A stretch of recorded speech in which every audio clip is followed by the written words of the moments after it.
Hi folks, this is Prince and today I'll be showing you how you can build designs directly out of your PRDs. So on this page I can either create from scratch or upload my PRD. I'll go to this section and I'll select and upload my PRD. So this is about an invoicing module that I want to build for my clients.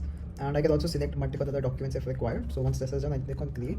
So it essentially goes through your entire PRD and figures out exactly what are the different features, the different flows that you've already mentioned there. So I'll pause for that. Yeah, so these are ready. So it has gone through the entire PRD, figured out what are different features that have been mentioned. So in the specific PRD, there were 6 features. I can either edit them and I just click on select, I just select them and I click on continue. So I'll wait a couple of seconds more. Yeah, so based on the selected features, it has generated what are the different user flows that are present in that feature. So this can either be directly picked up from your PRD if it has already been mentioned, or it would be automatically generated and suggested, which you can then edit directly from here. So you can, let's say, remove steps, you can add steps, you can change whatever you want. So yeah, so this was the first feature that we chose, dues package creation. So these are different 5 flows within it, and then customizable billing and collection option. So these are different user flows present here. So I click on continue and let's wait for another couple of seconds. Yeah, so my user flows have been created. So this is essentially the DoFi page where I have this feature, the customizable billing and connection option with the specific flow here. So I can go through the different screens that are present. Okay, so this screen, these are the different sections that are present. I can expand each section and look at exactly what is the purpose, what are the different purpose for the component as well.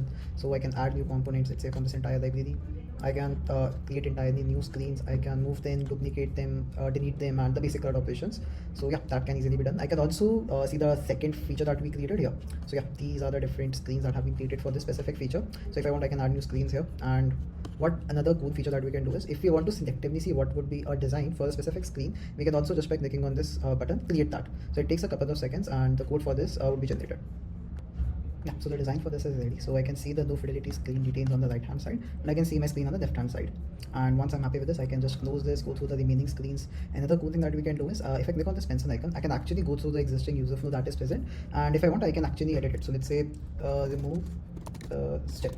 So I can actually chat with the AI and figure out what are different steps I can do. If I want, I can generate different iterations as well with this. So it will update the existing user flow, share that with me, and allow me to choose if I want to accept that. But I can also reject the suggestion. So whatever I want, that can be done. So this takes a couple of seconds, and yeah. So I removed this step and it doesn't have it anymore. So if I were to click on accept user flow, it would regenerate the entire thing. Yeah, so once I am happy with the entire flow, what I can do is on the top right hand side, I have this option to switch between lo-fi and the final design. So if I were to just click on this, I can actually switch between both of them. So this is basically the design for that customizable billing options we were looking at. So I have this different screens here, what are the different payment methods, everything. And once again, this is actually the entire design flow. So if I want, I can directly edit anything. I can change the text and the normal editing that you can perform on any kind of design at Creatr. So yeah, this is what the entire flow looks like. And thank you for watching. Thank you.